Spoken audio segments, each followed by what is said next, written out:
Even though I saw it happen with my own eyes, I still can't believe that there are creeps out there who single out and target high-class ladies like me. I mean, obviously, I'd heard stories about girls my age getting hurt or going missing, but all those girls were nobodies before that all happened to them. It was what happened to them that made them something. Whereas a girl like me was born somebody. I've got a reputation to uphold, you know? If people found out about this, they'd start to think I was just another brainless floozy, another statistic. But I am no statistic.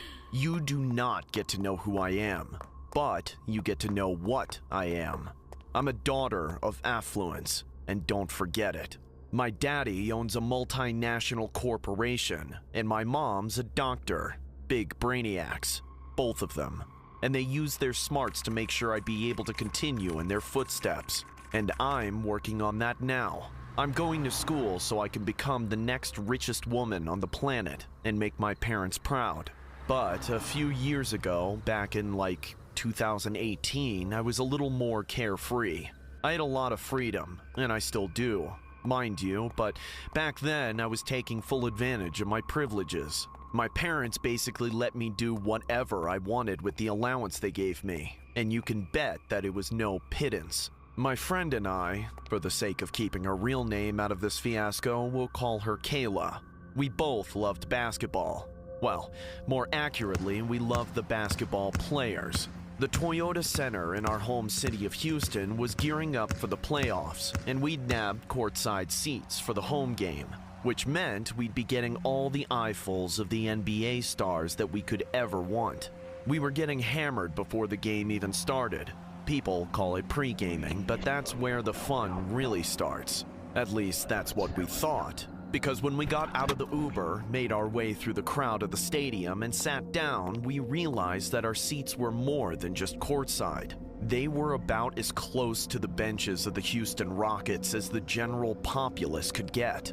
We could almost smell the cologne and sweat wafting over from their bodies, and I'm getting giddy just thinking about it now, so you can probably imagine how hard my friend and I were swooning at the time. On top of that, we basically always had some kind of intoxicating beverage in our hand at all times, trading them in for fresh ones every chance we got. We weren't even paying attention to the game. I forgot there was a ball and basket altogether. I couldn't take my eyes off the players, but by halftime, my vision started to get a little blurry from all the drinks. Around that time, Kayla ran off somewhere. I have to use the bathroom. You let me know if anything happens while I'm gone. Okay.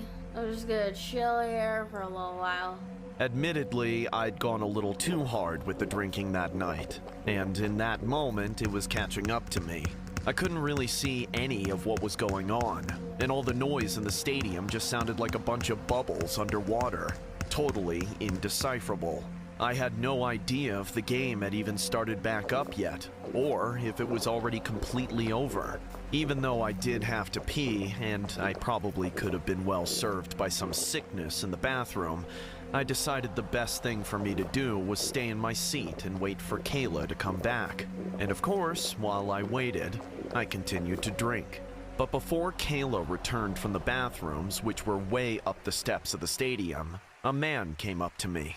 I was very faded and couldn't see him in detail, but I saw that he was very tall with a big beard and a frohawk, which, for me at the time, was enough to make him look like James Harden.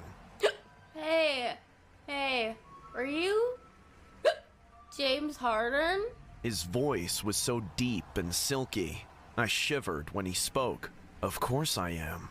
Who else would I be? What? I thought you were in the locker rooms for halftime. My team is in the locker room, but I'm free to go wherever I want. And I had to come talk to the girl who's been giving me the bedroom eyes this whole time. I have to say, you're even more beautiful than I thought you'd be at a glance. Why don't we ditch this scene? Maybe come with me to my mansion. But, James, what about the game? It's a lost cause, but if you'd rather stay and watch the Rockets lose, I could always find another thought. I mean, I thought you would want to leave with me, but I guess I'll find someone else. No, wait, James. Don't be that way. I'll come with you. Just Just give me a second to stand up. I'm really... Before I could finish that drunken mess of a sentence, he grabbed my hand and held onto it with a firm grip as he escorted me out of the stadium. It was really hard to keep up with him. Not only did he have long legs and a stone-cold sober attitude, but he also seemed to be in a real rush to leave for some reason. It didn't take long for me to get my first red flags. Instead of going into the special garage that I thought existed for the athletes, we went into the regular garage where all the fans parked. Not only that, but he had a really lame car. It was just some cheap old Toyota. Unfortunately, the walk was doing the opposite of sobering me up, somehow pushing more alcohol through my system. I either blacked out or passed out for several minutes, because the next thing I remember is speeding down the off-ramp of a highway, then turning onto some random dirt road in the woods. Wait, what's going on? Where are we? My mansion, of course. But this is all just woods. What are you talking about? Well, I didn't lie to you. This wooded area is what I call my mansion. Suddenly, a lot of things started clearing up. A rush of panic and adrenaline sobered me up enough for me to actually start having some logical thoughts go through my head. I could see better, too. And this guy didn't look anything like James Harden. I quickly realized that the real James Harden would never abandon his team halfway through a game, let alone a game as important as the playoffs.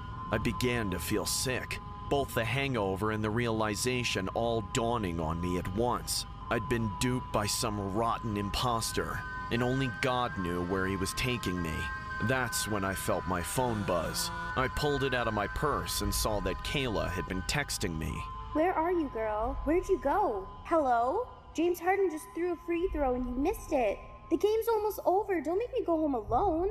That's when my instincts took over. I unbuckled my seatbelt and jumped out the door while the car was still in motion. He was going over some gravel road which bruised and cut me all over. He slammed on the brakes to try and come back and get me, but I was already rolling with the momentum and getting onto my feet, running straight into the woods where he wouldn't be able to drive after me. I had no idea where I was, but I knew it was nowhere good. I ran in the general direction of the highway we'd just gotten off of, traipsing through a number of weakly blazed trails. I wasn't thinking about it at first, but then I was forced to realize what had made these trails. Every once in a while, I saw a body. A dead body of another young girl that used to be pretty before death and decay got to her. Some of them were putrid and hollowed out like they'd been there for weeks, but others still were shockingly fresh, as if they'd been killed just a few days ago. This man had to be a serial killer. God knows I didn't stop to inspect them. I couldn't hear the murderous imposter chasing after me. It took what felt like hours before I got back to the highway. From there, I got to a different road and called up another Uber and made my way back to Kayla's house. She was the only one I ever told about this ordeal, until now. But after all that aftermath, I still attend NBA games till this day. I just make sure my cup is non-alcoholic, as I don't want to encounter another hardened imposter again.